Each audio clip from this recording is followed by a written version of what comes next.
네, 여러분들 안녕하세요. 시사타파의 심층분석 목요일 방송 시작하도록 하겠습니다. 이재명 대통령께서 어제 중동 아랍에미리트 국빈 방문을 마치고 오늘 아프리카 첫 순방지 이집트로 날아가셨습니다.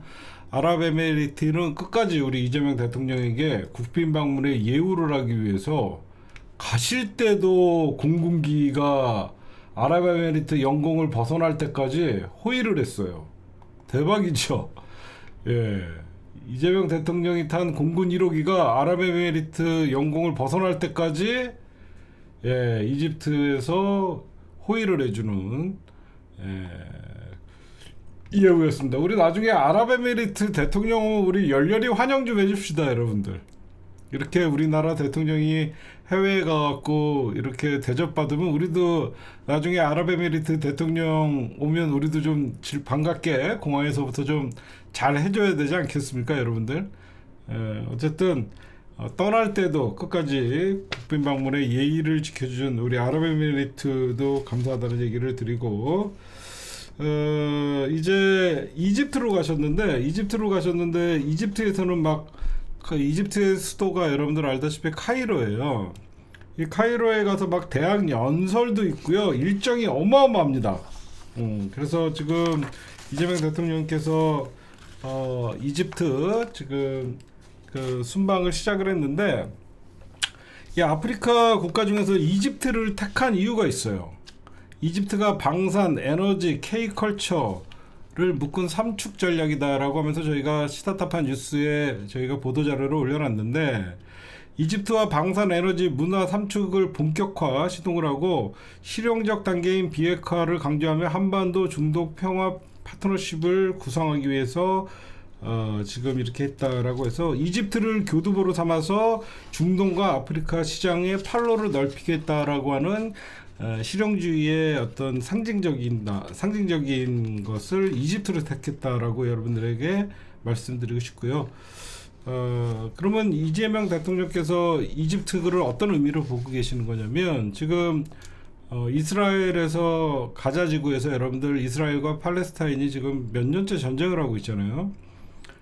이집트가 중재자 역할을 여태까지 해왔어요. 그래서 양국의 평화를 바라는 어떤 그런 이집트의 노력을 우리나라도 여러분들 알다시피 한반도가 아직 휴전 상태이기 때문에 이집트가 중재자 역할에 대해서도 얘기를 하는 거고, 그 다음에 경제 문화 협력의 확대도 순방의 핵심이다라고 얘기가 나오고 있습니다. 왜 그러면 이집트를 여러분들 첫 아프리카 순방국을 했냐면, 인구 구조랑 잠재적 성장력이 이집트가 대단해요. 왜 그러냐면 이집트는 인구가 여러분들 1억 1,800만 명이에요. 의외로 되게 많죠. 이집트 인구가 1억 명이 넘어요. 그래서 1억 1,800명으로 세계 13위 수준이고요. 이 중 절반이 30대 이하의 청년이에요. 우리나라는 엄청난 지금 고령화 사회를 겪고 있는데, 이집트는 30대 이하의 청년층이 굉장히 많습니다. 그래서 어떻게 보면 양국이 협조나 그런 것들을 기대하면서 하는 것이고, 방산협력, 특히 사실 제가 보면 방산 때문에 제일 먼저 방문을 하신 것 같아요.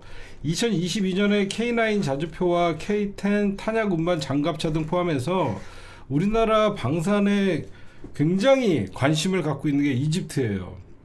그래서 이미 우리나라는 2조 원의 규모 체결을 계약을 해놨고요.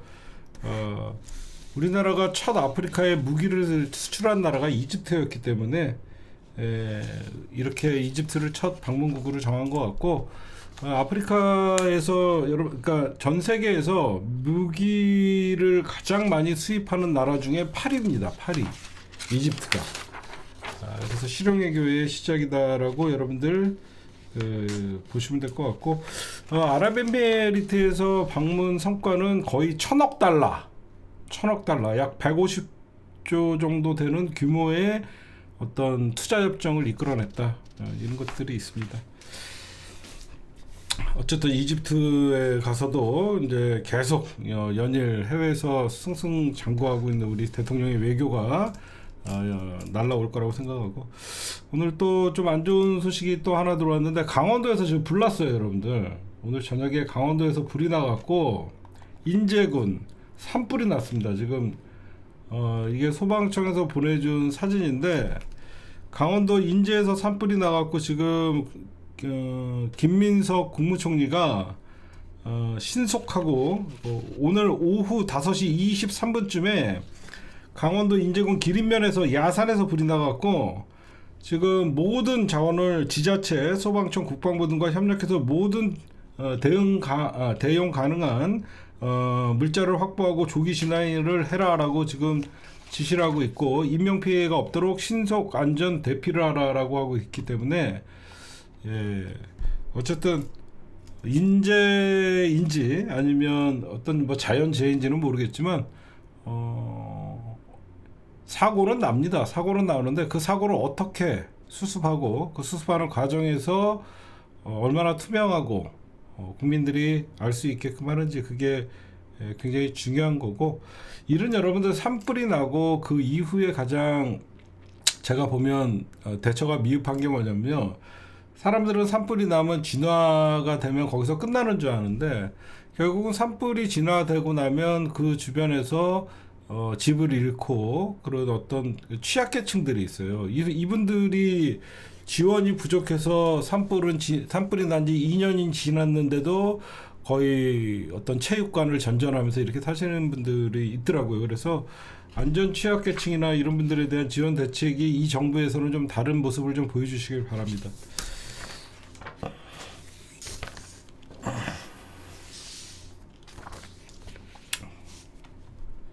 그 다음에 민주당 얘기 좀 하도록 하겠습니다. 사실 지금 민주당 지도부, 원내 지도부는 김병기 원내대표를 중심으로 하는 원내 지도부고요.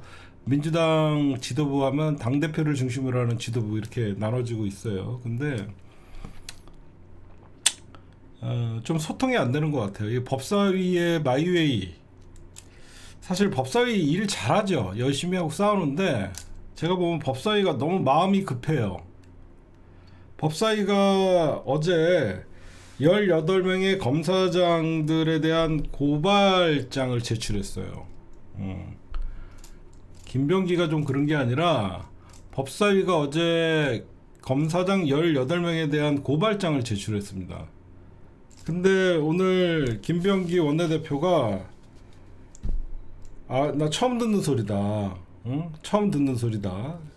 이건 뭐냐면, 사실 이렇게 검사장 18명을 법사위에서 고발을 할 예정이면 사실 당 원내대표나 당 지도부와 상의를 해야 되는 건 사실 상식적인 거예요. 이건 당연히 정쟁이나 아니면 중요한 사안이잖아요. 근데 법사위에서 독자적으로 고발을 단행했다. 근데 여러분들 알다시피 왜 이번에 김병기 원내대표나 정청래 당대표나 사실 이게 상의가 되어 있는 게 아니다라고 이거 얘기를 하고, 김병기 원내대표는 본인들이 감내해야 된다, 이 얘기는 무슨 말이냐면, 지금 얼마 전에 김용범 청와대 그러니까 대통령실 정책실장이 나와갖고 김은혜의 어떤 질의에 발끈하면서 싸우는 거를 우상호 원내대표랑 김병기 원내대표랑 말린 이유가, 결국은 대통령 없을 때 이슈가 여기에 쏠리면 안 되기 때문에 어떻게 해서든지 막아보려고 이슈를 진정시킨 거거든요. 그리고 정청래 대표나 지금 민주당 지도부는 지난번에 한번 대통령이 유엔 기조연설 갔을 때 한번 김병기 원내대표랑 정청래 대표랑 부딪히는 바람에 굉장히 사실 지금 현 지도부가 욕을 먹었었잖아요. 왜 대통령이 해외 나갔는데 이슈를 다른 데로 돌리냐, 그러면서 엇박자를 보인다라는 욕들을 먹었기 때문에, 이번에는 이재명 대통령이 해외 순방 갈 때 민주당 지도부가 굉장히 로우킥으로 국힘당과 정쟁을 피하고 에이펙부터 대통령이 해외 순방 갔을 때는 대통령의 시간으로 만들어지기 위해서 웬만하면 논란을 만들지 않으려고 하는데, 이 대통령 주요 일정마다 이렇게 이슈를 법사위에서 자꾸 만들다 보니까 굉장히 불편했던 거예요. 굉장히 불편했던 거예요.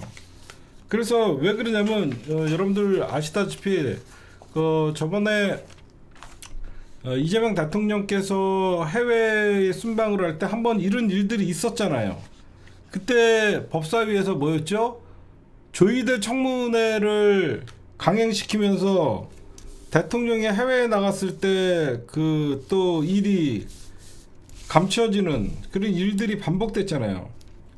그러니까 9월 11일 대통령 취임 100일 기자회견 당시에 민주당이 특검법 개정안에 대해 합의를 번복하는 과정에서 정청래랑 김병기랑 약간 불협화음이 있었죠. 그때 대통령 취임 100일 기자회견이 가려졌다라고 하면서 욕을 엄청 먹었었죠. 그래서 그때부터 이제는 민주당이 좀 어떤 대통령의 일정에 신경을 쓰는 모습을 보여줬고, 유엔 총회에 참석해서 기조연설을 했을 때 갑자기 법사위원들이 조의대의 대선교 청문회를 의결을 하는 바람에 이때 좀 삐그덕 거렸어요. 저는 물론 법사위가 잘못했다는 게 아니에요. 검사장 고발, 대통령, 여러분들 지금 18명의 항명검사 당연히 징계하고 고발하고 형사처벌하고 강등시키고 다 찬성입니다. 다만 제가 말씀드리고 싶은 게 뭐냐면, 좀 이따가 해도 되잖아요. 며칠 있다가. 여러분들 그렇게 좀 생각하지 않으세요? 아니, 좀 며칠 있다가 당 지도부와 좀 상의를 하고, 법사위가 지금 세간에 사실 이목을 끌잖아요. 법사위가 나경원이나 추미애 장관이나 추미애 위원장이나 사실 정쟁의 장소로 하면서 언론이 사실 받아쓰기 좋아하고 언론이 까기 좋아하는 그런 소재거리인데, 굳이 18명의 검사장 항명 사건이 뭐 지금 증거인멸이나 이런 거 할 수 없는 상황이잖아요. 어차피 벌써 다 드러났고 2+에다가 얘기했던 증거도 남아있고, 그러면 대통령이 해외 순방 갔다 오면 한 일주일만 참았다가 얼마든지 고발할 수 있는 건데, 굳이 지금 이거를 고발을 하는데 당 지도부와 상의도 없이, 지금 당 지도부도 할 말이 없어서 그러겠습니까? 당 지도부도 여러 가지 논쟁거리도 많고, 그럼에도 불구하고 지금 대통령의 시간이다라고 사실 목소리를 좀 낮추는 와중에서 이런 일들이 발생을 해서, 사실 민주당 지도부가 사실 굉장히 지도부랑 어떻게 상의도 안 하고 검사장 18명의 징계 사항을 법사위에서 그렇게 단독으로 할 수가 있냐, 그런 얘기들이 좀 나오고 있다라고 여러분들이 좀 보시면 될 것 같고, 예. 이거는 좀 앞으로 당 지도부와 어떤, 아무리 법사위가 지금 잘하고 있죠. 법사위 잘하고 있죠. 누구보다도. 그런데 좀 그래도 민주당이 좀 소통이 좀 잘 돼갖고 이끌어갔으면 좋겠다. 이렇게 여러분들에게 좀 말씀드려야지 언론의 먹잇감이 되지 않아요. 왜 그러냐면, 이렇게 법사위가 독자적으로 우리의 소관이니까 검사들 징계법 뭐 이런 게 발의하고 고발하고 이런 것들을 당 지도부와 상의를 안 하면, 법사위가 자기 정치한다 그러고 법사위가 마이웨이 한다 그러고, 그러면 또 추미애가 자기 정치한다. 이제 누구죠? 정청래 의원이 뭐 하면 정청래가 자기 정치한다, 법사위가 마이웨이 한다, 이런 얘기 좀 제발 좀 쏙 들어가게, 좀 정무적 감각을 좀 강한 어떤 그 야성도 좋고, 강성이라고 하긴 그렇고, 개혁적인 우리 법사위원장님 고생하는 건 많이 법사위원들 고생하는 건 많이 하는데, 지금은 대통령의 시간이잖아요. 대통령의 시간에는 좀 보조를 맞춰 달라 지금 하고, 당 지도부가 왜 존재합니까?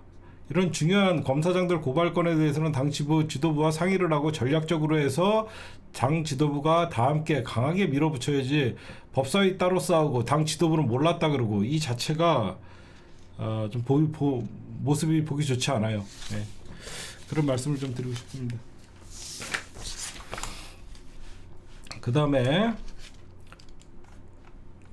언론에서는 정청래 흠집 내기 위해서 뭐 민주당의 전당원 투표, 내가 그렇게 설명을 해줬는데 이 하바리들은 왜 10월달 한 달만 이거냐고 난리를 치는데, 왜 10월달에, 지금이 11월달이니까 10월달은 마지막, 이번에 여론조사를 하기 전 마지막 직전 전달이기 때문에 10월달에 당비는 사람들이 가장 활동을 많이 하는 사람들이잖아요.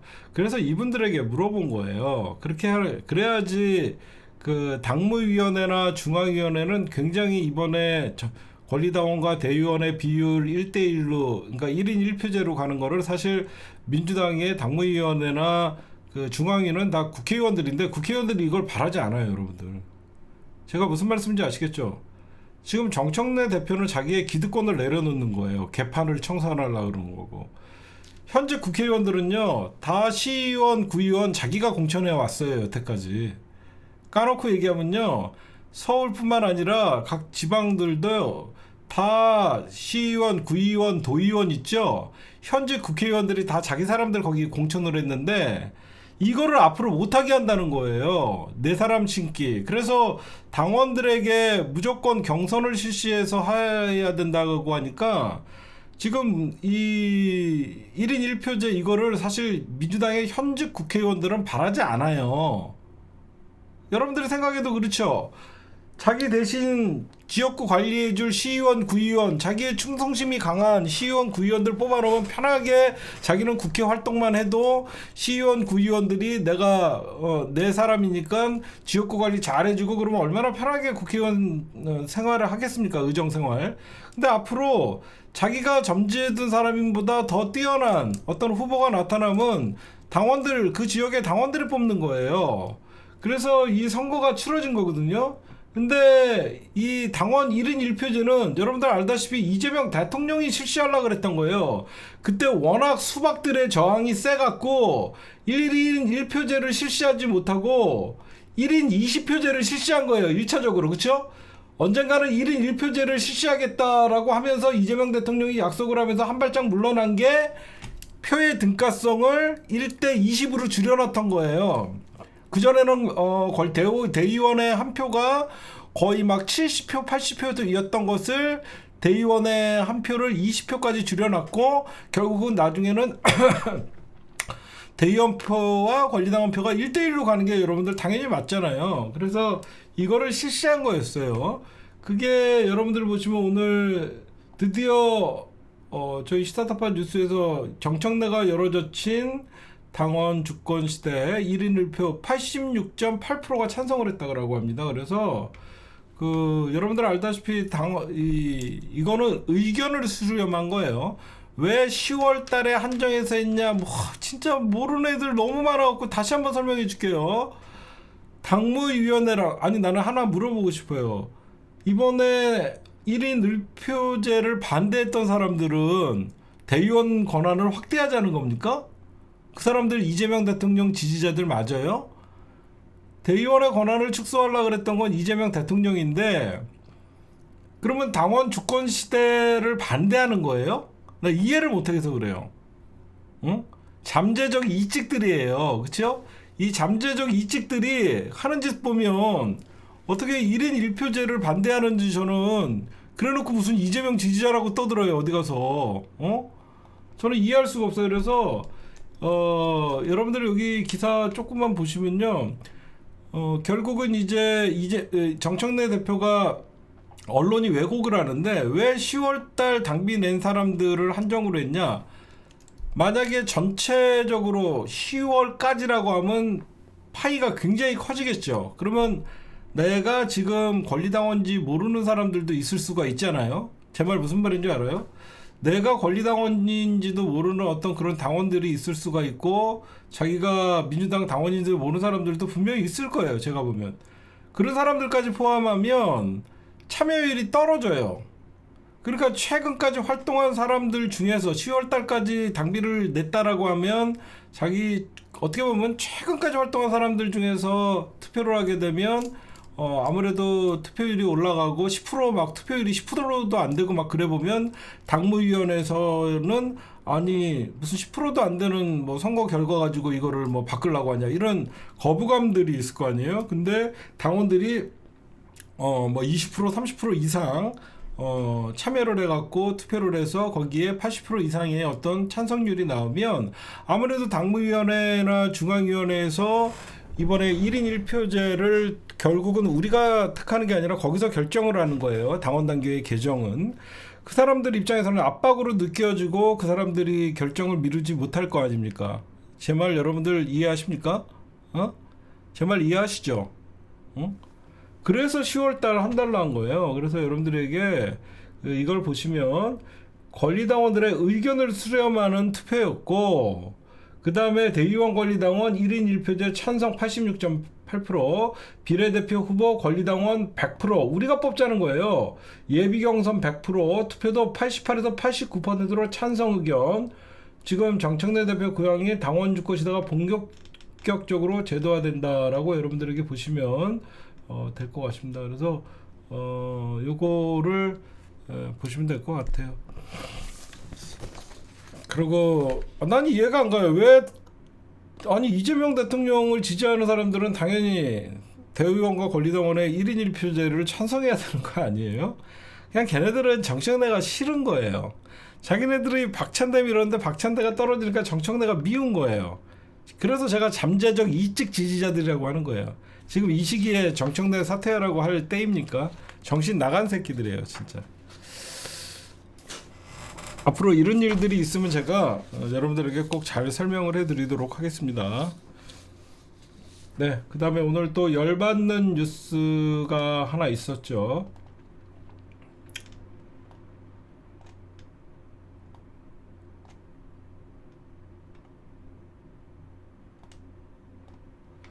네, 6년 만에 1심 선고가 일어났는데 국회 선진화법이 유죄는 됐지만 나경원 등 전현직 관계자 26명에게 유죄는 선고됐지만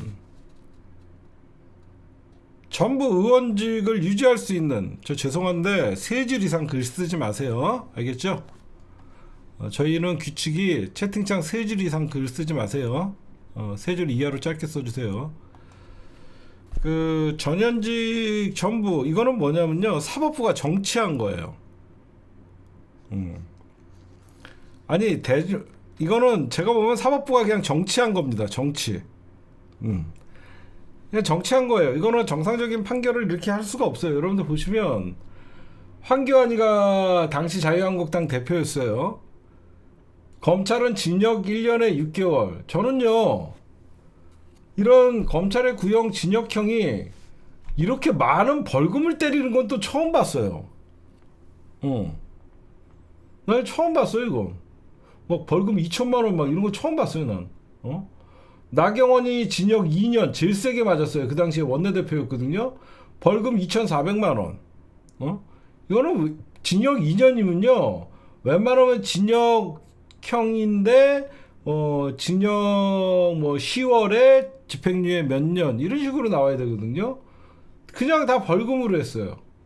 근데 이 벌금도 여러분들 보시면 이게 여러분들이 좀 헷갈려 하시는 분들이 있는데, 이게 선거법에 따르면 100만 원 이상 남은 국회의원직이 상실되지만 이거는 그렇지가 않아요.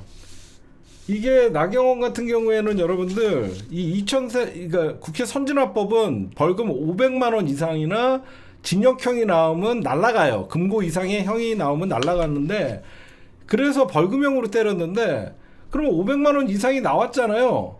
근데 이게 국회 선진화법 위반의 벌금은 400이에요. 특수공무집행 방해가 2,000인 거예요. 그러니까 이 2,400 중에서 특수공무집행 방해가 벌금이 2,000이고 선진화법이 500만 원 이상이면 의원직이 날아가니까 그건 400만 원에다가 끼워준 거예요. 무슨 판사가 정치를 합니까? 응? 뭐 이런 판결이 다 있어요. 응? 황교안도 여러분들 1,900만 원이 나왔잖아요. 여기서 특수공무집행 방해가 1,500만 원이고 나머지 400만 원은 저기 뭐예요? 이 패스트트랙, 이게 뭐야? 국회 선진화법이에요. 이런 식으로 어떻게 벌금을 이런 식으로 그러니까 사법부가 정치질한 거죠. 이거는 누가 봐도. 누가 봐도 사법부가 정치질한 거. 저는 이런 판결은 처음 본 게, 예를 들어서 검찰이 여러분들 약식 기소로 벌금을 1,000만 원, 2,000만 원 때릴 때는 있어요. 약식 기소로. 검찰의 구형이 약식 기소로 재판까지 가지 않고 벌금을 세게 때릴 때는 있어요. 근데 검찰이 징역형을 내렸는데 벌금으로 이렇게 세게 때리는 재판부는 처음 봤어요, 전. 제 말 무슨 말인지 아시겠죠? 약식 기소라 그래갖고 검찰이 처음부터 저기 죄송한데 세 줄 이상 쓰지 말라고요. 어? 근데 2심은 검찰에서 항소를 해야 돼요. 근데 현재 국힘당은 여러분들 뭐 사법부의 판단에 뭐 존중한다 이렇게 하면 현재 국힘당 애들은 항소를 안 하겠다는 뜻이죠. 국힘당은 항소를 안 하겠다는 뜻인데 이거는 당연히 검찰이 뭐죠? 당연히 항소를 해야 되는 사건인데 지금 검찰 입장에서는 얼마 전에 지금 그걸로 물타기 하려고 그래요.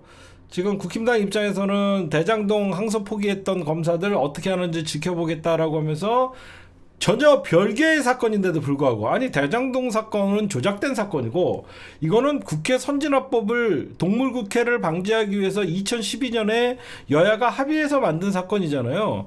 마치 대장동 사건과 국회 선진화법 사건 위반 사건을 짬뽕을 해갖고 검찰이 이번에는 항소하나 보자 이런 식으로 쟤네가 물타기를 하고 있어요. 이거는 당연히 원래는 검찰이 징역형을 때렸는데 그것도 뭐 징역 4개월이나 이런 징역형이 짧으면 벌금형으로 2심에서 변할 수는 있지만 저거는 징역이 1년, 2년, 뭐 10개월 이런데 저걸 벌금형으로 한 거는 이거는 사법부가 정치했다라고 저는 생각밖에 못해요. 결국은 사법부가 나경원과 국힘당의 의원직을 지켜준 것이다 라고 저는 생각을 해요. 그러면 지금까지 제가 한 말씀은요, 제가 지금까지 이렇게 말을 하면요 다 아는 사실이죠.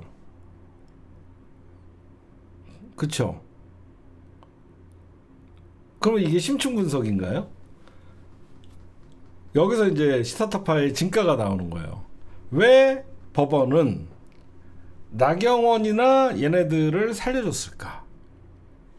여기 보면 여러분들 현직이 몇 명인가 봐요. 나국상, 그쵸? 김정재, 송원석, 윤한홍, 이철규, 거의 한 명. 이만희도 현직인가요? 이만희가 현직인가? 하나, 둘, 셋, 넷, 다섯, 6명이지. 이만희까지 하면 6이지. 이건 뭐냐? 6명이 의원직을 상실하면 민주당이 개헌을 할 수 있습니다. 개헌 저지선이 무너지는 거예요. 제 말 무슨 말인지 아시겠죠? 얘네가 107명에서 101명으로 줄어들죠. 107명에서 101명으로 줄어드는데 이 분모가 확 줄어드니까 반대가 요거 갖고 안 되는 거죠. 제가 보면 지금 사법부 개혁에 어떻게 보면 개헌으로서 사법부를 제압할 수 있거든요. 그러니까 200석이 필요 없는 숫자가 돼버리거든요. 그러니까 제가 분석을 할 때는 현직을 살려준 거거든요.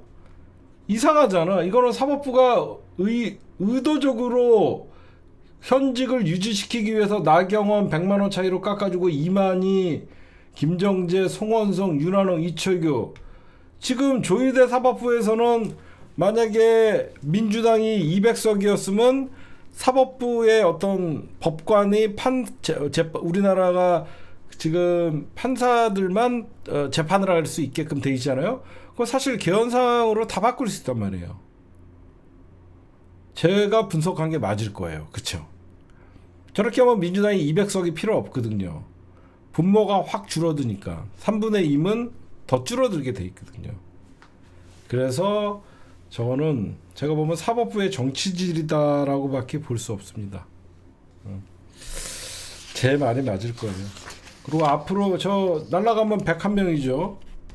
저 101명에서 앞으로 또 날아갈 때가 얼마나 많겠습니까? 하여튼 저거는 반드시 제가 보면 검찰은 좌고우면하지 말고 이거는 국회 선진화법을 사법부가 무력화시키려고 그런 거예요. 왜 그러냐면 빠루까지 들고 국회에서 싸움질을 하고 들어눕고 감금을 하고, 여러분들 알다시피 이 사건이 그냥 사건이 아니에요. 이때 여러분들 기억나시는 분들 있죠? 국회 선진화법 그때 이게 뭐더라? 공수처법을 패스트트랙.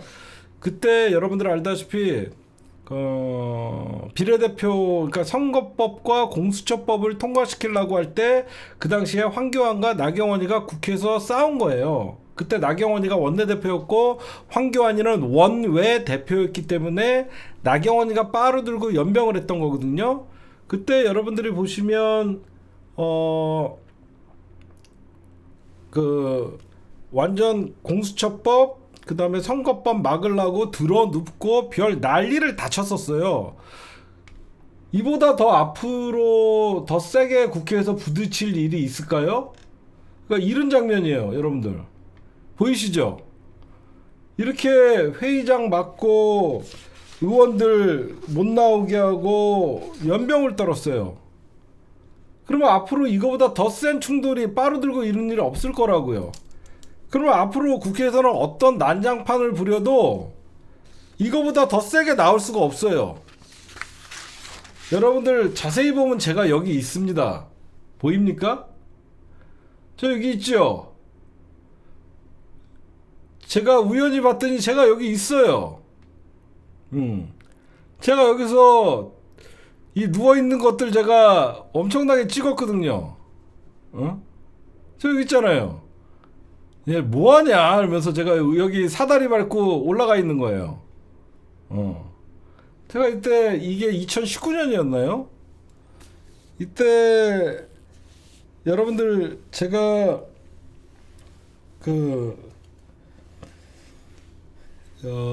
서초동 촛불 집회가 터지기 전이었어요. 저는 다 찍어놨었죠 저거. 하여튼 앞으로는 이제 국회 선진화법을 위반을 해도 저거보다 더 덜 했는데 왜 우리한테는 500만원 이상을 주냐라고 하면서 판례가 돼버린 거예요. 굉장히 중요한 거 보시고, 검찰은 자고기면하지 말고 무조건 항소해야 됩니다. 이게 무슨 대장동 사건이랑 이게 똑같은 사건이에요. 대장동 사건은 조작된 사건이기 때문에 당연히 검찰 스스로가 공소를 유지할 수 있는 상황이 아니라서 검찰도 사실 지네 스스로들이 공소 포기한 거예요. 제 말 맞죠? 지네들이 공소 만약에 항소하고 싶었으면 아무나 가갖고 서울중앙지검검사가 항소장 내면 됐어요. 지네가 언제부터 말 잘 들었다고, 언제부터 지네가 법무부 말 듣고, 언제부터 지네가 그 상관 말 잘 들었다고 지네가 항소를 안 합니까? 이거는 사실 지네가 조작 기소가 공소 유지가 힘들다 보니까 그거를 공소 포기, 그러니까 항소 포기 사건으로 둔갑시킨 사건이에요, 여러분들. 의원직 상실은 피했지만 나국상, 나빠루 좋아하지 말아라. 아직 니들 사법 리스크는 남아있다. 네, 오늘 판결을 보면서 조희대 사법부답다. 아마 제 얘기가 오늘 왜 저렇게 벌금형으로 하고 왜 사법부는 국힘당의 6석을 지켜줘야만 했나, 개헌 저지선이 깨지기 때문이었다라는 분석들이 내일부터 여기저기서 많이 나올 겁니다.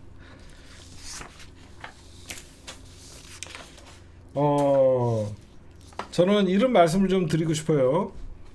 어쨌든 법원에서도 이 사건을 국회 선진화법 위반이나 나경원이나 있던 국민의힘에 저렇게 국회를 난장판 만든 의회 파괴 사건이죠. 이 의회 파괴 사건에 대해서는 무죄를 줄 수는 없었어요. 아무리 조희대의 사법부라 그래도. 저 벌금 때리려고 6년을 끌은 겁니다. 지금 적반하장식으로 지금 나경원이나 국힘당은 민주당이 사과하라고 연병을 떨고 있어요. 아니, 유죄 판결 받은 인간들이 민주당이 사과하라고 난리를 칩니다. 그러면 안 되죠. 이거는 어디까지나 유죄 판결이 나온 것이고, 국힘당은 이 국회 폭력 사태에 대해서 민주주의 의회 파괴에 대해서 대국민 사과를 먼저 하는 게 옳다라고 여러분들에게 말씀을 드립니다. 제 말이 맞죠, 여러분들? 이거 사법부가 정치한 거예요. 조희대 사법부가 결국은 사법개혁에 민주당이 개헌을 통해서 사법부를 사실상 이 제왕적 권력을 갖고 있는 사법부를 민주당이 개혁을 할 수 있는 일이 있기 때문에 막은 거다. 저는 그렇게 생각합니다. 네, 이어서 지금 공수처가 사실 말이 아니죠. 공수처장도 특검에 끌려가고 조사를 받고, 공수처 검사들은 특검에 의해서 사실상 내란 혐의를, 그리고 사건을 직무유기로, 직권남용으로 구속영장까지 신청됐다가 사실 살아나왔어요. 지금 여러분들에게 뭐 말씀드리면, 직위원 재판부가 오늘 압수수색을, 직위원의 어떤 그 통신장치, 그 다음에 직위원이가 그날 룸사롱 갔을 때 택시를 탄 동선을 어떤 공수처가 압수수색을 했고, 다만 카드 사용 내역을 압수수색을 했는데, 압수영장을 신청했는데 법원에서 불허를 했대요. 그것도 제 식구 감싸주기죠. 왜 그러냐면 분명히 1차는 직위원이가 사고 2차는 지네 후배가 뭐 170만 원을 결제했다. 그렇게 얘기해서 공수처가 그때 직위원의 동선을 보기 위해서 휴대폰에 어떤 그 택시 그런 것들을 압수수색을 했다라고 했는데, 카드 사용 내용은 불허를 했다라고 하더라고요. 지금 공수처가 왜 지금 이 사건에 대해서 나섰나 이런 생각을 했어요. 누가 봐도 여러분들 공수처에 지금 존폐가 지금 걸려 있는 상황이죠. 공수처장은 기소 기로에 있고, 공수처 검사들은 이미 피의자 신분으로 전환돼 갖고, 윤석열의 어떤 윤석열이 심어놓은 친윤계의 공수처 검사 2명은 영장까지 청구됐었습니다. 그래서 지금 두 번째는 유병호, 지금 여러분들 어제 제가 잠깐 소개시켜 드렸죠. 유병호는 현재 감사원의 감사위원이에요. 위원이기 때문에 지금 임기가 2028년까지입니다. 4년짜리 차관급 보직을 올 2월에 윤석열 정부에서 맡겨줬어요. 새로운 그러면 사무총장이 이재명 정부에서 이제 간 거죠. 그래서 윤석열 정부의 감사원의 감사들이 하나하나 전수조사를 하겠다. 그렇게 나왔죠. 그랬더니 이제 대표적으로 타이거파로 불리는 이 유병호가 했던 감사 중에 대표적인 게 표적감사, 바로 더불어민주당의 현직 의원인 전현희 전 국민권익위원장의 감사가 위법했다 라는 걸 오늘 밝혀서 공수처에다가 수사자료를 넘겨줬어요. 그럼 이제 감사원이 감사 중간조사 결과를 발표한 거거든요. 그래서 지금 중간조사 결과를 발표를 했더니, 유병호가 현 정부에 잘 보이기 위해서 감사거리를 찾다가 국민권익위원장이었던 전현희 의원을 표적을 삼아갖고 수사를 했다라는 게 지금 감사원 TF의 중간조사 결과 발표거든요. 여기에 또 하나가 있어요. 그 당시에 여러분들 윤석열 정부에서 감사위원 중에 한 명이 누구였냐면 현 내란 특검의 조은석 특검이었죠. 조은석 특검이 윤석열 정부에서 감사위원이었는데, 최재해 감사원장이나 그 당시에 조은석 감사위원과 그다음에 그 당시에 유병호 사무총장이 엄청나게 싸웠어요. 유병호 사무총장과 조은석은 상극이에요. 상극. 근데 이때 이 감사위원회 어떤 그 의견을 패싱하는 조은석을 자꾸 방해한다라고 유병호가 생각을 해. 눈에 가시였죠. 그래서 조은석을 패싱하기 위해서 어떤 전산도 조작했다라는 것들이 지금 나오고 있습니다. 그래서 지금 아마 유병호가 전현희 전 국민권익위원장의 감사에 대해서 표적감사로 주도를 했고, 지금 이 유병호를 어디서 수사하고 있냐면 공수처에서 수사하고 있거든요. 지금 공수처가 어떻게 이번에 직위원이 됐든 유병호가 됐든 아마 제가 보면 벼랑 끝이죠. 공수처 이번에 이재명 정부 이제 6개월 됐는데 여기서도 어설프게 했다가는 민주당이 공수처 가만두겠습니까? 공수처법을 바꿔서라도 공수처 쇄신시키겠지. 그래서 아마 이번에는 좀 제대로 유병호만큼 직위원만큼은 좀 때려잡아야 되는, 좀 공수처가 좀 다시 국민들에게 신임을 받을 수 있는 공수처가 좀 돼야 된다. 저는 그렇게 좀 생각을 하고, 아마 좀 있으면 어떤 분들 얘기하지만 최근에 최재 감사원장이 여러분들 그만뒀잖아요. 조은석이가 감사원장 가면 어때요? 안 그래요? 원래 감사위원이었잖아요. 그렇잖아요. 조은석 특검 다음 달이면 끝나잖아요. 조은석 특검 다음 달이면 끝나는데 유병호 잡는 유병호 킬러는 조은석이거든요. 조은석 특검이 가면 얼마나 좋을까. 근데 사실 그건 못해요. 왜 그러면 특검이 수사기간이 끝나도 특검은 계속 유지되고 있어야 돼요. 그 공소를 유지하기 위해서. 뭐 불가능할 것 같지는 않아요. 그렇죠? 하여튼 유병호 잡으러 공수처가 적극적으로 수사를 우리가 좀 촉구해야 될 것 같다. 여러분들 보시고, 민주당이요 오늘 이 감사원의 TF 중간 결과를 보고 이례적으로 민주당이 좀 강하게 얘기를 했습니다. 유병호의 정치감사 좌시하지 않겠다라고 얘기를 하니까 민주당에서 유병호 이런 감사 결과 발표를 바탕으로 탄핵 움직임이 좀 있습니다. 아니 탄핵 움직임이 좀 있어요. 왜냐면 감사원에서 불법이 드러났으니까 탄핵에 별로 부담이 없잖아요. 감사원에서 유병호가 위법 행위가 발견됐다. 그래서 감사위원회 자리가 부적합하다라고는 어떤 결론이 감사위 결과가 나오면 그 결과를 가지고 민주당이 탄핵하는데 부담이 없잖아요. 그래서 민주당이 감사위원은 탄핵을 해야 되거든요. 그래서 그런 얘기들이 나오고 있으니까 일단은 감사원 TF에서 유병호에 대한 자료를 공수처의 조사 자료를 공수처에 송부했으니까 공수처가 이제 압수수색이나 여러 가지 적극적으로 수사가 나오는 건지 좀 봐야 될 것 같습니다.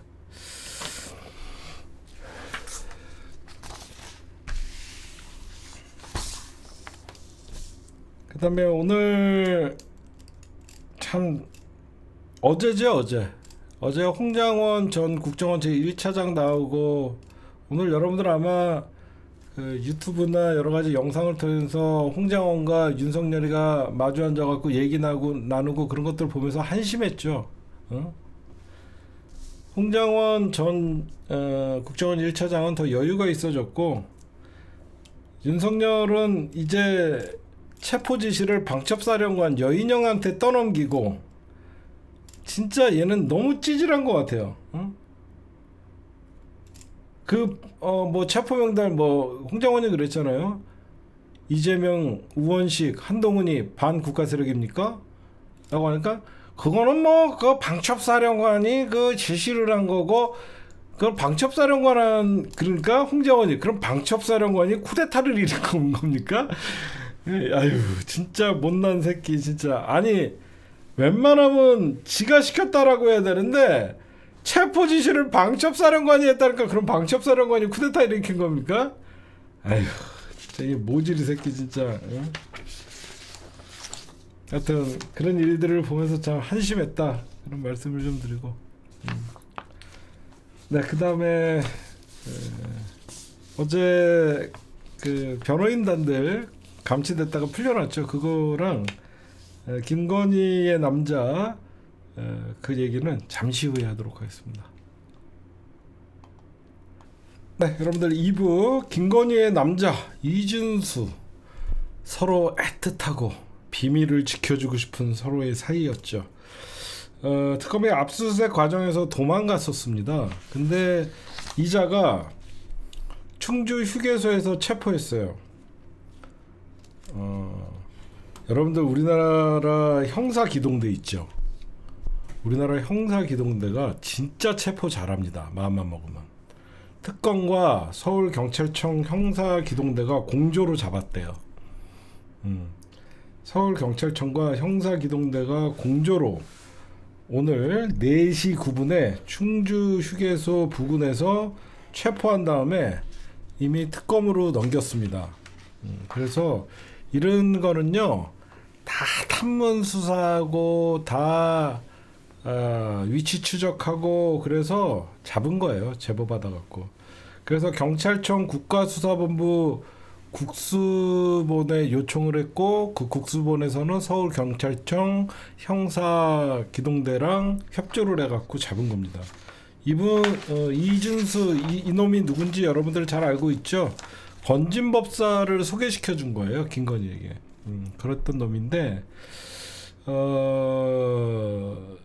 얘가 왜 도망갔을까요? 단순히 음주운전에 어떤 경력이 있어서 도망갔을까요? 얘는 처음에 여러분들 이게 있어요. 제가 가장 의심하는 거 얘기할게요. 특검이나 전화 의심하는 관점이 뭐냐면, 처음에 도이치모터스 수사팀에서 얘를 수사를 해요. 이준수를 수사를 하는데 얘가 도이치모터스에 별로 관계가 없다라고 하면서 얘를 놔줘요. 그때 이정필이나 권오수나 나머지 얘네들은 다 기소를 하고 그랬는데 희한하게 이준수를 빼줍니다. 이준수를 빼줘요. 무슨 말인지 아시겠어요? 원래 검찰에서 이준수를 수사를 했어요. 근데 이준수를 빼줘요. 도이치모터스랑 연관이 없는 것 같다. 근데 이놈이 왜 도망가겠습니까?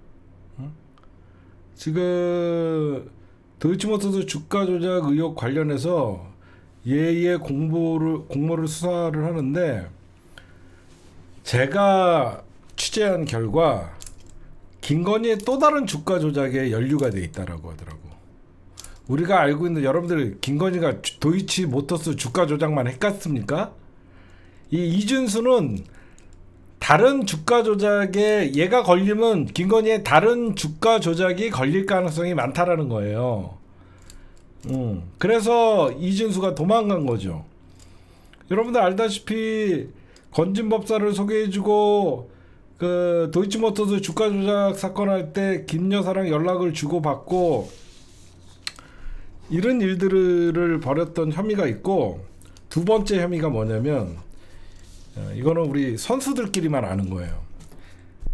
이준수는 여러분들 주가 조작 사건을 알고 있었죠. 그게 무슨 말이냐면, 도이치모터스가 지금 김건희가 연루돼서 주가 조작을 하고 있다라는 걸 얘가 알고 있었죠. 여러분들 잘 주목해서 들으세요.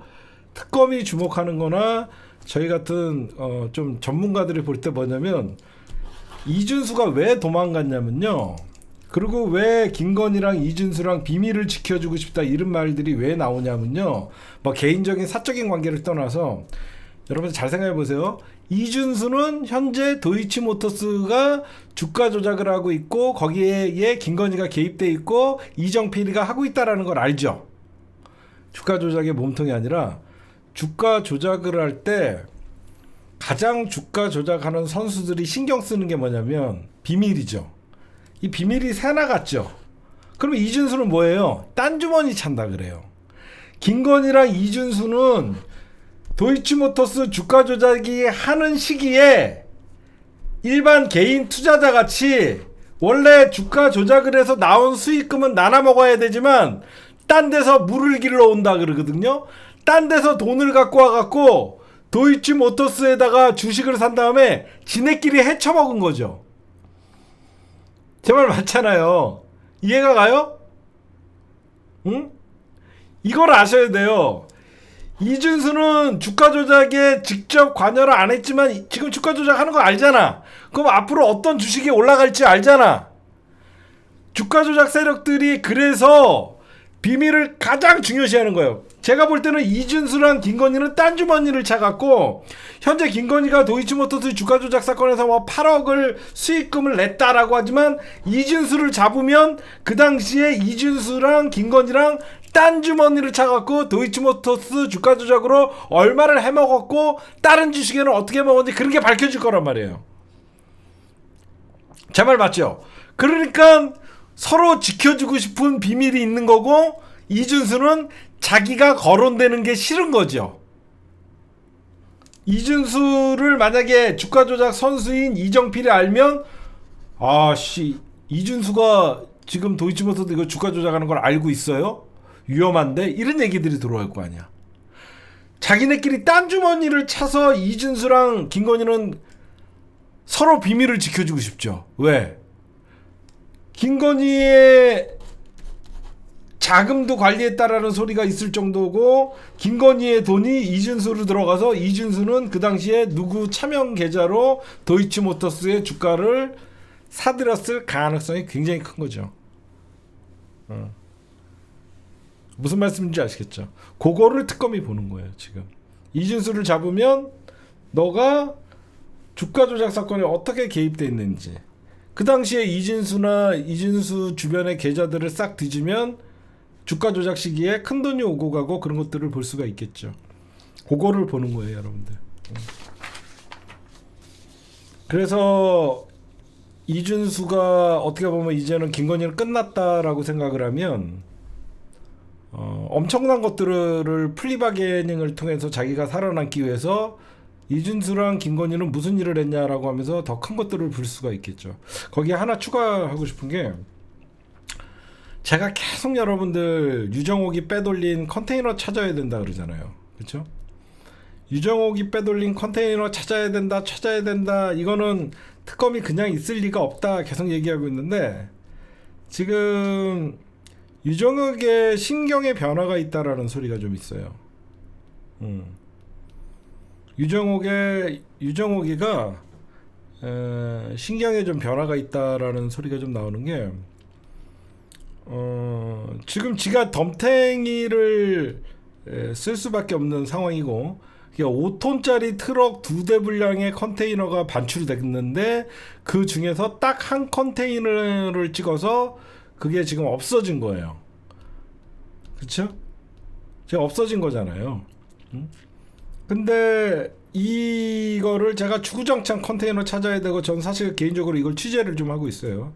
근데 이 부분에 대해서 이게 구리에 있던 어떤 컨테이너 업체였는데, 이거를 뭐 지금 보니까 누구죠? 겸공에서 누구야? 홍사훈 기자가 이제 이거를 얘기를 좀 하고 그러더라고요. 이게 저수지예요. 김건희가 여러분들 용산에서 나올 때 어떤 우리나라 문화재나 이런 것들만 빼돌렸을까요? 김건희는 원래 찾아오는 사람들한테마다 관봉권 500만 원씩 줬다잖아요. 돈다발 500만 원씩 줬대잖아요. 그래서 누구죠? 바세론 콘스탄틴인가요? 그 시계 뭐 파란 바지 입고 나온 그 사람도 500만 원을 받고 나머지 돈을 못 받았다. 그건 거짓말입니다. 김건희는 찾아오는 사람들한테 인사치레로 500만 원씩을 줬대요. 그 500만 원이면 여러분들 어딘가에 돈을 쌓아놓고 하나씩 꺼내서 준 거란 말이에요. 응? 그래서 지금 제가 보면 컨테이너는 관봉권이에요. 관봉권. 이상민 집에서 없어진 수십억, 30억 이상의 돈, 거기에 또 이 내란을 준비하면서 통치자금, 그 다음에 정체를 알 수 없는 수많은 돈들이 있잖아요. 마약 플러스 캄보디아의 어떤 투자금, 별게 다 있습니다, 여기. 그래서 제가 여러분들에게 말씀드리고 싶은 것은, 김건희 특검은 남은 한 달 동안 반드시 컨테이너를 찾아야 돼요. 이 컨테이너를 찾으면 김건희는 단순한 주가 조작범년이 아니에요. 김건희는 실질적으로 여러분들 다 드러나고 있잖아요. 제가 3년 전부터 대한민국의 진짜 대통령은 김건희라고 여러분들은 알고 있었잖아요. 저랑. 김건희는 오히려 지가 이 돈 통치 자금을 통해서 지가 내란 이후에 진짜로 헌법 개정을 해서 지가 대통령이 달라 그랬던 그런 김건희는 다 여러분들 천박한 그 돈이면 다 된다고 생각하거든요. 7시간 녹취록을 듣다 보면 이런 얘기가 나와요. 민주당이 왜 맨날 사고 터지는 줄 알아? 돈 주고 안 해서 그래. 이런 얘기가 나와요. 그래서 반드시 전 특검에게다가 계속 얘기하고 있지만 이 김건희의 컨테이너, 유정옥이 빼돌린 컨테이너. 근데 특검도 이거를 지금 확보했다는 소리도 있고 확보를 해서 조사한다는 소리가 있고 막 별별 소리가 다 있어요.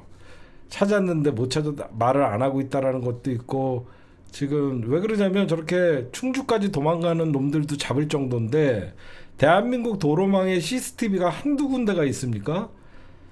이미 경찰청에서 이거를 확보했다라는 소리도 있고 여러 가지 썰들이 좀 있는데 그거는 특검이 마지막에 빵 터트려줄 뭐 히든 카드로 남겨놓는다라는 소리도 있습니다. 그런 얘기들이 있으니까 여러분들 좀 기다려 보자고요. 저도 조금 취재를 지금 하고 있는데 그거에 대해서 저도 좀 위치 파악이라는 것들도 인터뷰나 이런 것들도 좀 조금만 더 보완을 해서 여러분들에게 공개할 수 있는 거 있으면 공개할게요. 그 다음에 지금 내란 특검이요 여러분들. 우리가 용산에 윤석열 때 김주현이가 있었죠. 김주현 민정수석. 이놈이 가만히 있을 리가 없었죠. 우리가 생각할 때는 그 계엄 이후에 12월 4일 날 안가회동에 김주현이 갔었다. 이 정도밖에 모르고 있었는데 특검이 오늘 여러분들 피의자로 김주현을 조사했습니다. 그 이유가 뭐냐면 한덕수 윤석열 탄핵 이후에 한덕수가 여러분들 사실 대행체제로 하고 있을 때 한덕수가 그때 헌법재판관을 임명 안 하고 시간을 끌었잖아요. 그때 김주현이가 개입했다라는 거예요. 그때 민정수석이었던 김주현이가 한덕수를 압박을 해서 한덕수가 사실상 이거 불법이거든요. 임명을 안 하는 게. 그래서 파면 사유에는 해당하지 않지만 헌법과 법률의 위반이라고 헌재에서 얘기했던 사안이기 때문에 이때 김주현이가 그 당시에 여러분들 기억나시죠? 마은혁 재판관이랑 정계성, 조한창 이 세 명을 왜 임명 안 하냐 빨리 해야 된다라고 하면서 사실 탄핵 국면에서 이게 굉장히 중요한 사안이었잖아요. 여러분들 생각해보면 그때 김주현이가 개입해서 임명을 못하도록 막았다라는 혐의로 내란 특검에서 현재 조사를 하고 있다라고 여러분들이 좀 보시면 될 것 같고, 그 다음에 어제 여러분들 기가 막혔죠. 김영현 대변인들 사실상 완전 막장이죠. 막장. 김영현 대변인들 보면 여러분들 아마 다 막장밖에 생각이 안 났을 거예요. 특히 이 이하상 이 변호사, 이하상 변호사라고 하는 이자는 정말 오늘 여러분들 알다시피 진격의 변호사라는 프로그램에 나와서 이 이하상이가 이기고 돌아왔다 로 시작해서 지금 뭐라고 얘기했냐면 이 방송에 나와서 우리 팀에 대적하는 놈들은 무조건 죽습니다. 이진관 이놈의 땡땡놈 죽었어. 이거 이진관이 벌벌 떠는 거 보셨어야 돼요. 걔 약한 놈입니다. 진관이 전문용어로 뭣도 아닌 새끼가 엄청 유세를 떨더라고요. 이진관이 벌벌벌 떨었습니다. 이지랄 떨었어요. 얘네들이 뭔가 착각을 하고 있는데 지금 거의 풀려났다라고 해서 지네가 자기네들에게 대적하는 사람들은 다 죽는다. 그러니까 법정 소란행위로 감치 15일을 선고받았지만 자기네들이 신분을 밝히지 않아서 나왔다. 그렇게 하면서 승리했다. 이런 이론이에요. 근데 얘네들 뭔가 착각을 하고 있어요. 뭘 착각을 하고 있냐면 이진관 재판장이 쟤네들 감치를 재집행하면 됩니다. 재집행하면 돼요. 지금 감치를 재집행을 해서 저런 놈들은 뻔때를 보여줘야 돼요. 왜 그러냐면 이거를 만약에 이진건 재판장이 쟤네들을 감치를 재집행을 안 하게 되면요, 재판에서 소란 부린 다음에 구치소로 이동해 갖고 자기 신원 얘기 안 하면 다 풀어줘야 되는 거예요. 그렇잖아요. 생각해 보세요. 이거는 잘못된 선례를 남기면 안 돼요. 쟤네 만약에 풀어줬어요. 풀어줘갖고 이름, 나이, 주소, 성별, 주민번호 이거 얘기 안 하면 풀어줘야 된다. 응? 이거는 이 새끼 나갈 때 뭐라 그랬냐면요, 감치 처벌해 주셔서 감사합니다 비아냥되고, 감치 15일을 받아서 서울구치소로 간 뒤에는 인적사항 진술을 거부해 결국 재판부로 이들을 집행정지 형식으로 석방을 했는데, 이러면 안 돼요. 이렇게 아무런 제재 없이 풀려나면 안 됩니다. 쟤네들은 본때를 보여줘야 돼요. 다시 재집행하면 돼요, 그냥. 응? 근데 저는 좀 어이없는 게 있어요. 뭐가 어이가 없냐면, 김용현이는 저런 애들을 지금 변호인으로 쓰고 있잖아요. 저게 김용현이한테 1이라도 도움이 될까요? 저거는 이하상 지정치하는 거예요. 유튜브 취재 갖고 지가, 아니 지는 변호사 아닙니까? 어? 이게 진격의 거인에 나와갖고 이기고 돌아왔습니다 연병을 떠는데, 이게 여러분들 제대로 된 변호인입니까? 김용현이는 이 재판에서 결국은 이진관 재판장 빡치게 하면 김용현이가 모든 걸 형을 살고 해야 되는데, 이 새끼는 마치 지가 보수의 전사가 된 양 내년 지방선거 2020년 총선 노리는 거 아니에요? 저는 이거 가장 빡칠 사람은 이진관 재판장이 아니라 김용현 전 국방부 장관이에요. 자기를 변호하라 그랬더니 지 인지도 높이고 앉아 있습니다. 저 같으면 저런 변호사 바로 자릅니다. 저는 바로 잘라요. 저런 변호사들 저는 그냥 두지 않아요.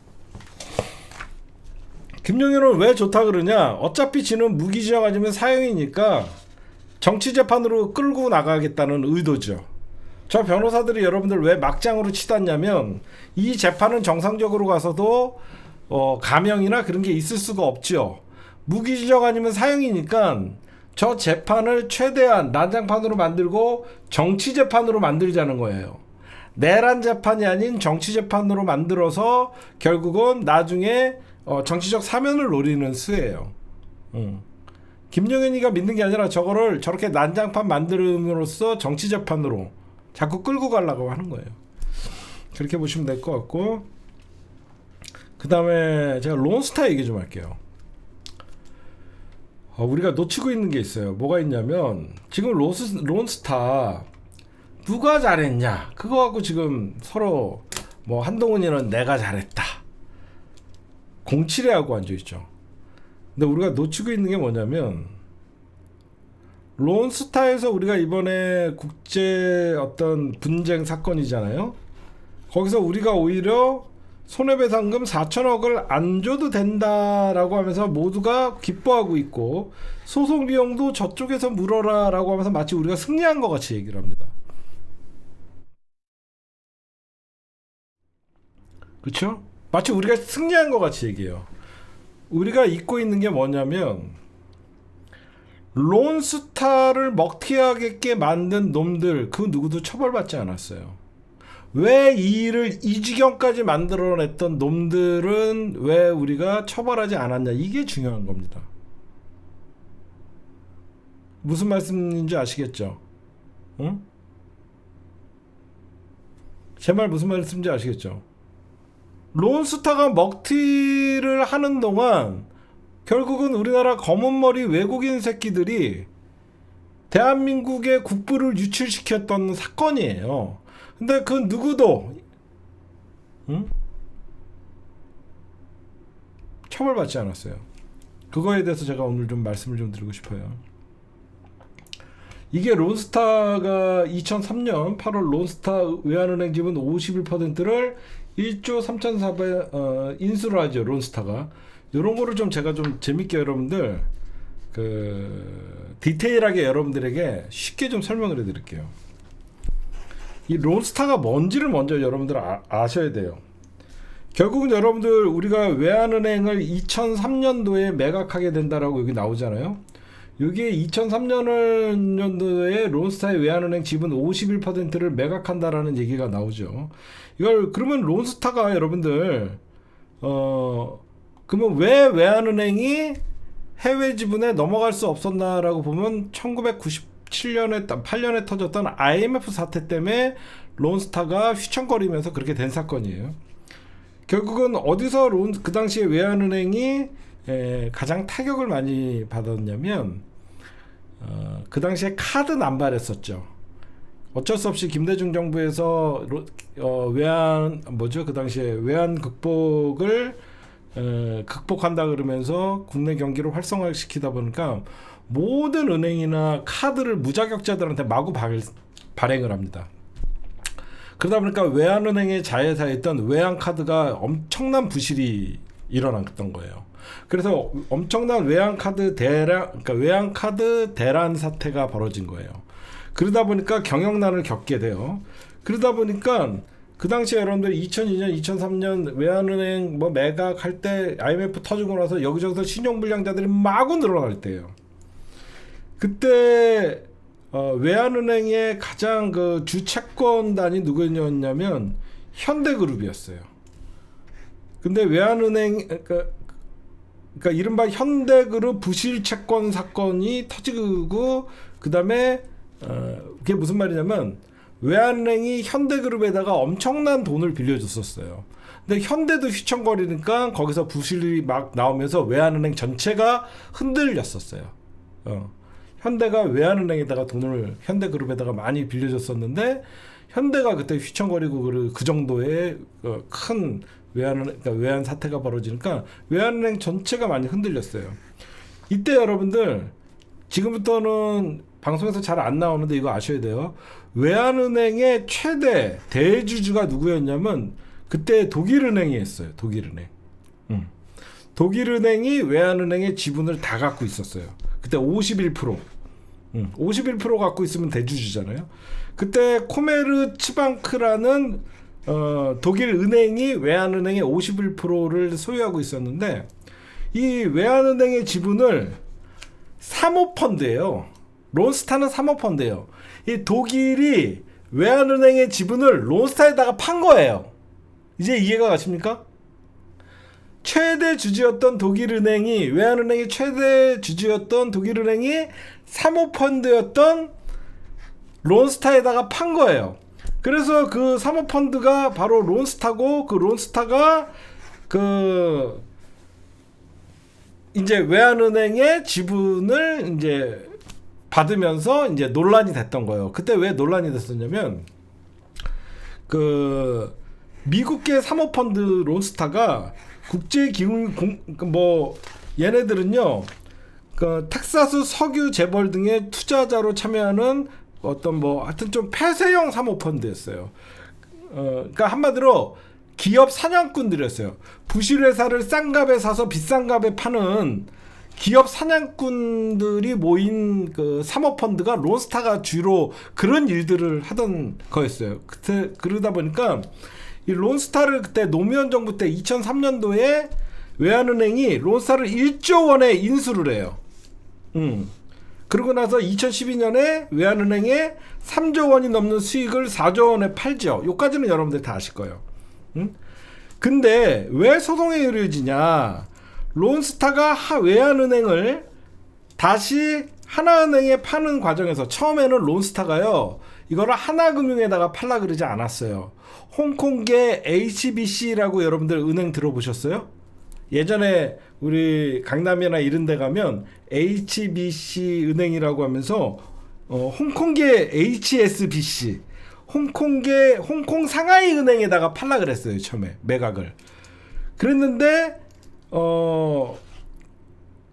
그거를 우리나라가 처음에 그 좀 문제를 삼은 게 론스타는 금융기관이 아닌데 얘네들이 이거를 인수 자격이 있냐로 우리나라가 좀 그때 시간을 끌었었어요.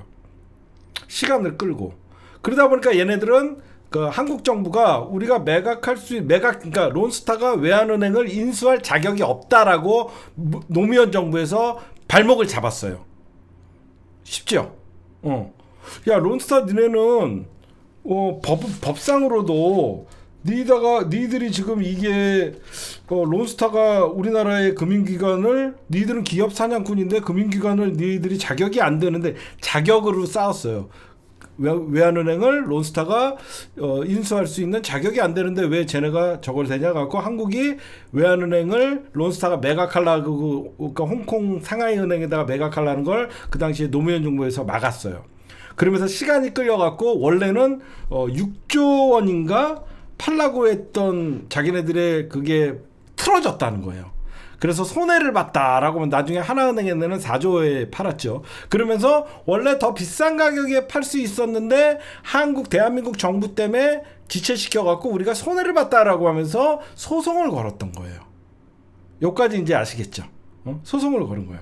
근데 이게 여러분들 어떤 외환은행에 그 인수할 때 우리나라 검은머리 외국인들이나 이 외환은행을 헐값에 샀거든요. 이게 가장 큰 문제예요. 저는 이거를 짚는 거예요. 외환은행이 사실 카드 대란이 일어나고 뭐 휘청거렸다 그래도 이 정도로 파산할 정도의 재무제표가 아니었어요. 그게 무슨 말이냐면 은행에서 가장 중요시하는 게 BSI라 그래갖고 자기 자본 비율이에요. 그때 자기 자본 비율을 굉장히 그 당시에 론스타가 일부러 그러니까 주가를 폭락시켜요. 주가를 막 그 감자설을 막 퍼뜨리면서 주가를 떨어뜨린 다음에 외환은행 지분을 더 막 사들여서 주가를 떨어뜨리면 그 회사의 가치가 떨어지니까 그때 론스타가 그 외환은행의 지분을 모두 사들였던 거거든요. 그래서 그때 홍콩 상하이은행도 처음에는 우리나라가 이제 그 그러니까 론스타의 자격에 대해서 문제를 삼으니까 처음에 외환은행을 인수하려다가 그 홍콩 상하이은이 사실 떨어져 나가요. 그래서 아까도 얘기했지만 이 론스타 새끼들이 6조 원 이상을 손해를 봤다라고 하면서 우리나라로 한 건데 이때 가장 그 문제가 뭐냐면 누가 론스타의 헐값을 팔게 했나가 이게 가장 핵심이에요. 제가 보면 왜 론스타의 그러니까 한마디로 외환은행을 누가 론스타의 헐값에 넘기는 역할을 했냐. 이게 정말 이거를 우리가 짚지 않으면 안 된다는 거예요. 그러니까 자기 자본 비율을 조작을 했습니다. 그 당시에 2003년 외환은행은 허둥지둥 팔아야 할 정도로 부실하지 않았어요. 당시 론스타가 외환은행에 1조 원에 살 수 있었던 까닭은 아까도 얘기했던 BIS 자기 자본 비율을 훨씬 낮게 조정했기 때문에 그 은행의 가치가 떨어졌던 거예요. 그때 우리나라의 감독 당국은 외환은행의 BIS 비율을 6.16으로 측정했는데 2006년 감사원은 2003년 매각 당시 외환은행의 BIS 비율은 8%였다고 합니다. 원래 8% 자기 자본 비율을 갖고 있는데 이때 그 외환은행 그 팔라고 추진했던 모피아 새끼들은 6%라고 하면서 그 2%를 오히려 축소를 시켜놓은 거예요. 자산을 2%나 축소를 시켜놓은 거예요. 그러니까 2%라고 하면 작은 돈이 아니죠. 그렇죠? 1억이면 200만 원이지만 그 단위가 올라가면 몇 천억의 단위를 축소를 시킨 거예요. 그때 여러분들 알다시피 이때 관련된 사람들이 있는 거예요. 당시 재정경제부 은행제도 과장으로서 외환은행 매각 실무를 주도하고 그 당시에 외환은행장이 이강원이었어요. 이강원. 그 다음에 변양호 전 재정경제부 금융정책국장 등 관계자들이 모여서 헐값 매각을 논의할 때 이른바 외환은행 헐값 매각 12내라고 있었어요. 12내. 이때 12내 중에 한 명이 추경호입니다. 이때 외환은행 헐값 매각에 참여했던 12내가 추경호인데 추경호가 왜 여기에 참여를 했냐? 그 당시에 금융위원회 부위원장이었어요. 그 부위원장이었고, 그 다음에 한덕수는 그때 뭐 했냐? 외환은행 매각 당시 김앤장의 법률 고문이었어요. 그리고 한덕수가 김앤장의 법률 고문이었는데 론스타의 법률 대리인이 김앤장이었어요. 한덕수는 어때요? 김대중 정부 경제수석을 지냈던 놈이에요. 한마디로 1998년부터 2002년까지 경제수석을 IMF 때 지냈던 놈이, 이놈이 2014년 그 당시에 이 국제재판소에 이 매각 당시에 한덕수가 뭐라고 썼냐, 그 글이 공개됐는데 이런 말을 써요. 한덕수는 완전 매국노예요. 한국 사회는 외국 자본에 대한 부정적인 정서가 너무 강하다. 대한민국 국회와 국민, 언론, 매체들이 모두 외국 자본에 대해 지나치게 국수적이다라는 문제를 적시하고 있습니다. 론스타에게 매우 유리한 내용을 얘기합니다. 전 대한민국의 경제수석이라는 놈이. 지금 론스타의 소송에 우리가 이겼다라고 해서 누구의 공인지 이걸 따질 때가 아닙니다. 어떤 놈이 외환은행이 외국 자본에 있어서 팔려나가지 않아도 되는 이 회사를 헐값에 넘기고 그들은 그 이후에 어떤 경제적 이득을 취했고 승승장구했는지, 사실 그 놈들 그 누구도 외환은행 사건에 대해서 처벌된 놈이 아무도 없어요. 아무도 처벌된 놈이 없어요. 그러니까 우리가 요걸 놓치고 있는 거예요. 론스타 먹튀를 도와줬던 대한민국 모피아 새끼들 아무도 처벌받지 않았습니다. 그 당시도 처벌을 안 받았다는 거예요. 제 말은. 지금을 떠나서 그 당시에도 처벌을 안 받았어요. 사법부에서 전부, 검찰이 그 당시에 변양호랑 몇 명을 기소를 했는데 얘네들을 다 1심, 2심, 3심에서 다 무죄 판결을 다 풀어줬어요. 그 당시에 이강원 외환은행장과 변양호 전 개정경제부 금융정책국장이 검찰에 의해서 검찰 수사 과정에서 구속됐는데 얘네들이 1심부터 3심까지 모두 무죄를 선고받아요.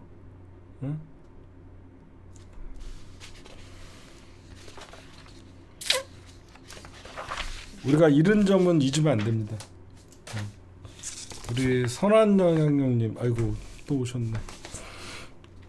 그거를 좀 여러분들이 좀 아셔야 돼요. 그때 진짜 나라의 국부를 유치시키고 김앤장의 편에 서서 론스타를 도운 새끼가 한덕수고, 그때 론스타 헐값 매각에 참여했던 대표적인 게 추경호고, 그 당시에 추경호는 금융위 부위원장이었고, 그런 놈들이에요, 여러분들.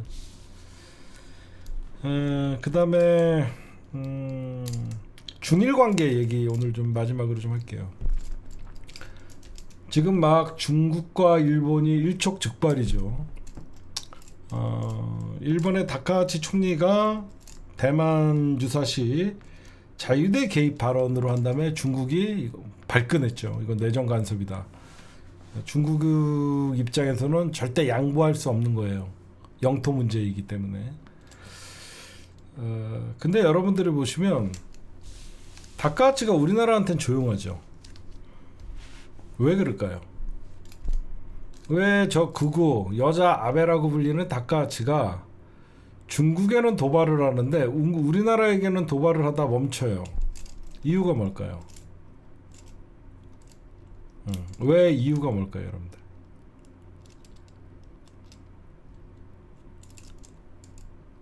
그 이유는 트럼프 때문이에요. 트럼프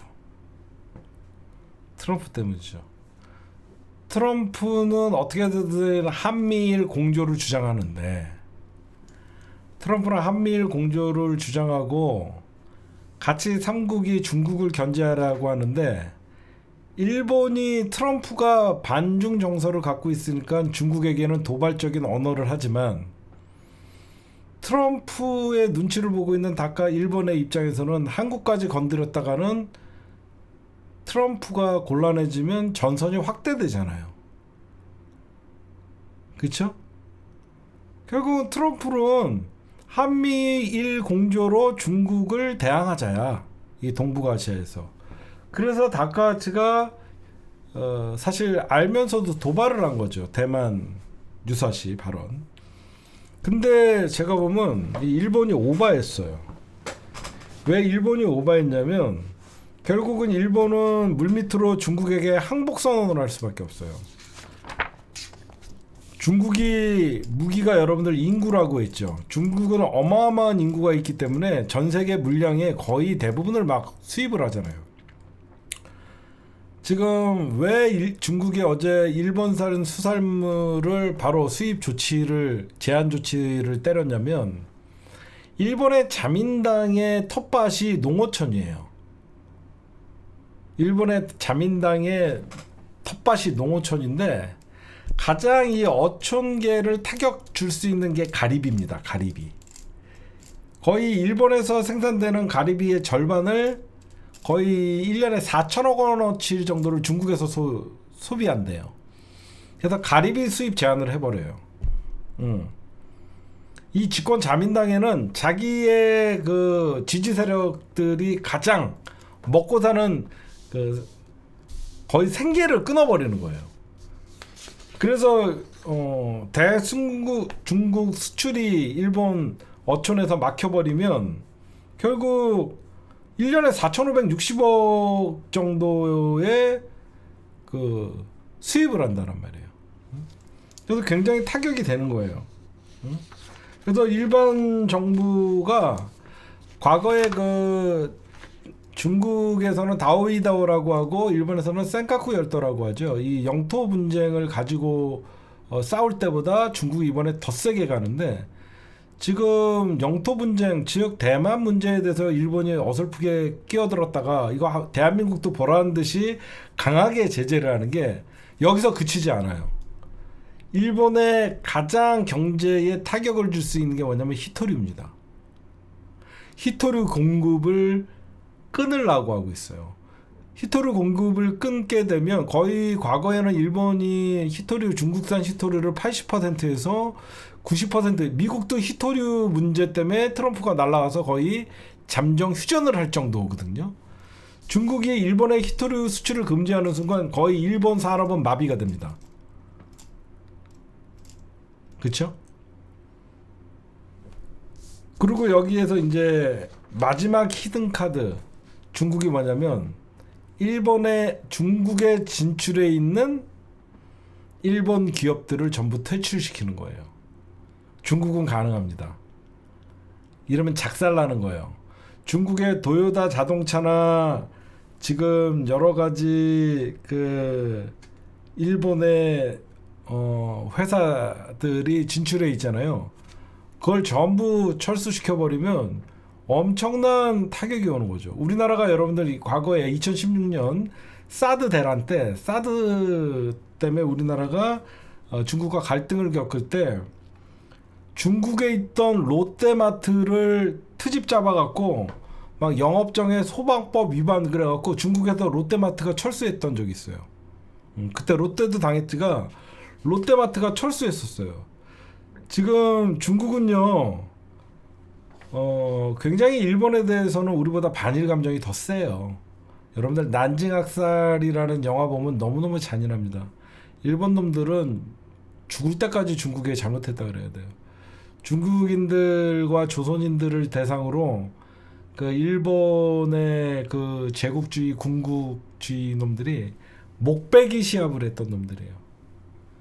중국인들 쫙 앉혀놓고 칼로 목베기 시합을 하면서 100몇 명, 150명 베었다.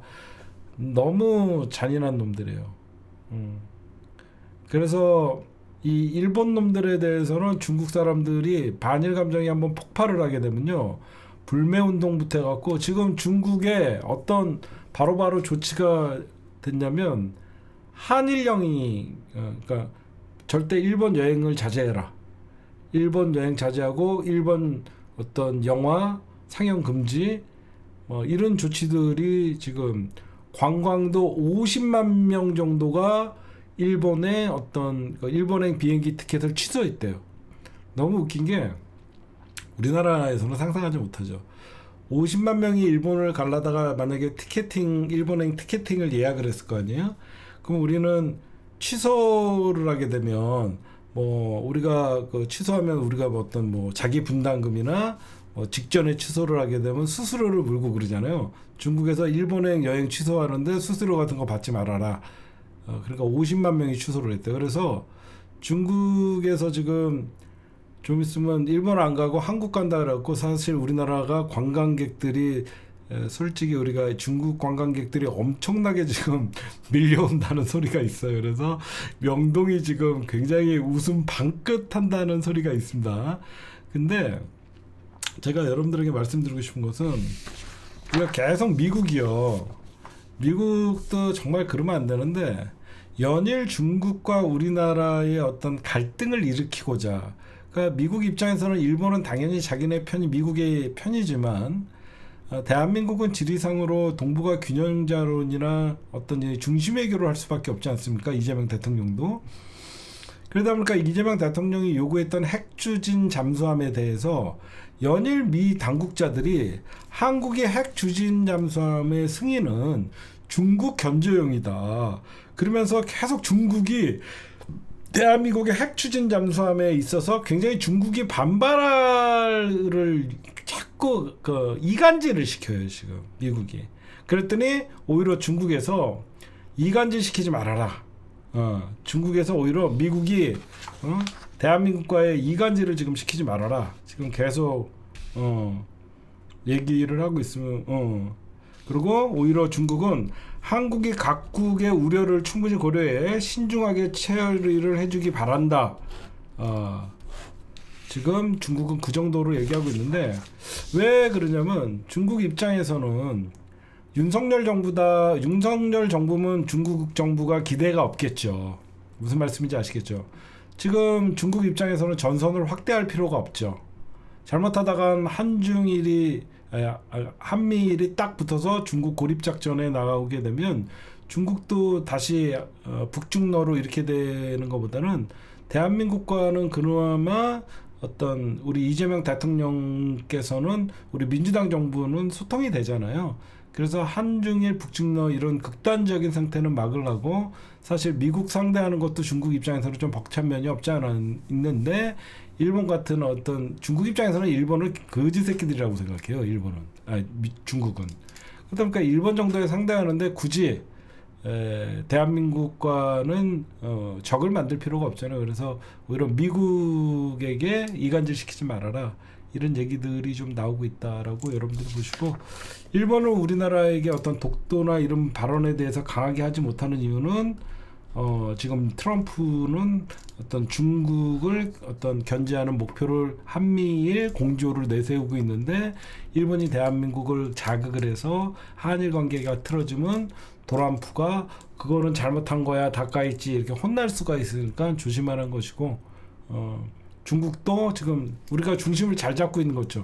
중국도 우리 안 건드리려고 그러고 일본도 우리 안 건드리려고 그래서 이재명 대통령이 참 이 지리적으로 이 동북아 균형을 잡기가 참 곤란하실 것 같은데 이재명 대통령은 잘하실 거예요. 그런 말씀을 좀 드립니다. 네, 오늘 제가 준비한 심층 분석 그러니까 우리나라가 괜히 여기에 휘말릴 필요가 없다라는 제가 말씀을 좀 드리고 싶은 거예요. 중국 일본 싸움에 우리가 휘말릴 필요가 없다. 여기서 어떤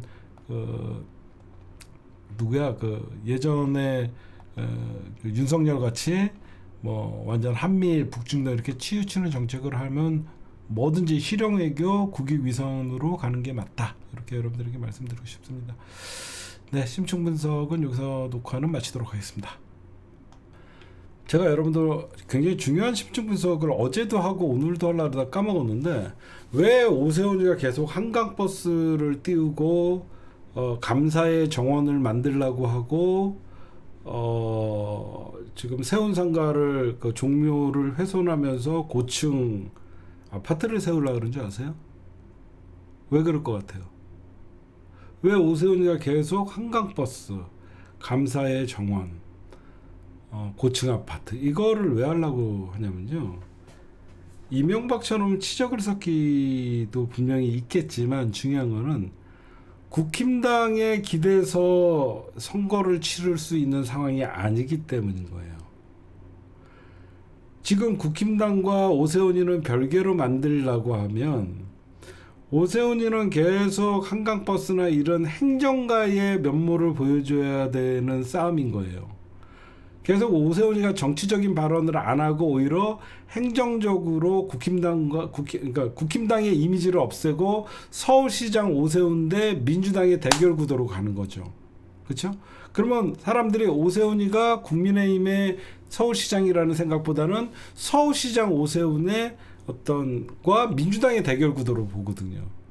그러니까 선거에서 이번에 국힘당이 1도 도움이 안 된다라고 생각을 하니까 계속 국힘당과 같이 윤석열이나 이런 정치 사안에 대해서 한 발짝 떨어져서 한강버스라는 이슈를 선점을 하고 감사의 정원이라는 이슈로 계속 국힘당과 자기의 거리를 두기라는 거예요. 여러분들이 생각해봐도 그렇죠. 오세훈이가 국힘당이라는 간판을 걸고 이번 서울시장 내년 지방선거에서 서울시장의 어떤 그 당선에 도움이 1도 안 된다고 생각하니까 행정가의 이미지를 국민의힘 소속을 떠나서 행정가의 이미지를 오히려 부각시키기 위해서 민주당과의 대결 구도를 만드는 거예요. 그러니까 민주당의 대항마는 오세훈이다로 가고 싶은 것이죠. 분명히 국힘당에 장동혁이가 있고 그 누구도 현재까지는 대선 후보가 안 보이잖아요.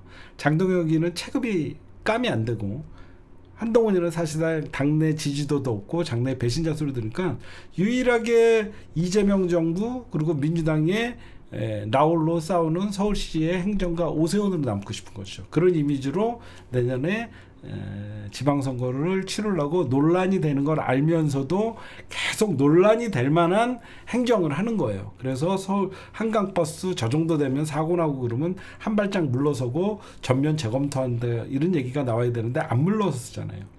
계속 그 한강버스가 뭐 죽이 되든 밥이 되든 오세훈의 한강버스 이런 이미지를 계속 남기고 행정가 거기에다가 종묘를 또 민주당과 부딪히면서도 이 개발 뉴타운 이런 것들로 다시 어떤 개발 붐을 일으키고 싶어하는 것이고 감사의 정원이라는 민주주의의 성지인 광화문 광장을 다시 받들어 총의 어떤 논쟁에 계속 끌어들이는 거예요. 정치라는 게 그런 거예요.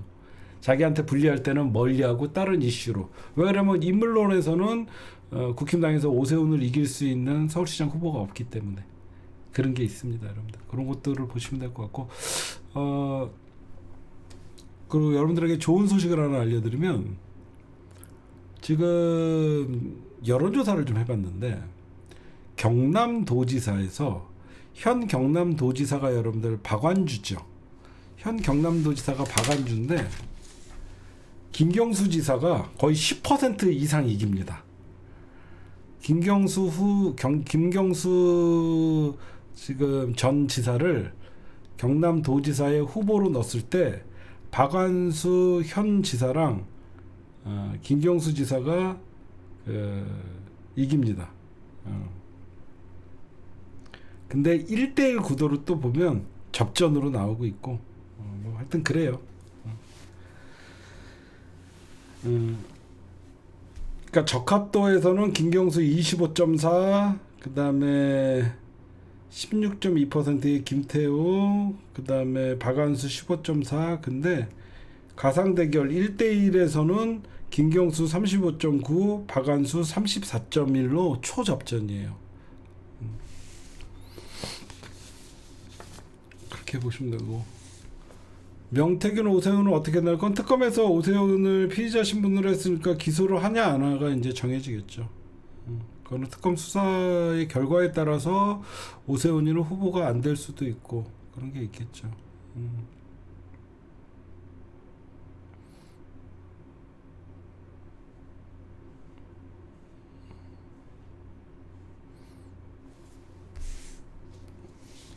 네, 오늘 심층분석 AS는 여기까지, AS까지 여러분들이 해드렸습니다.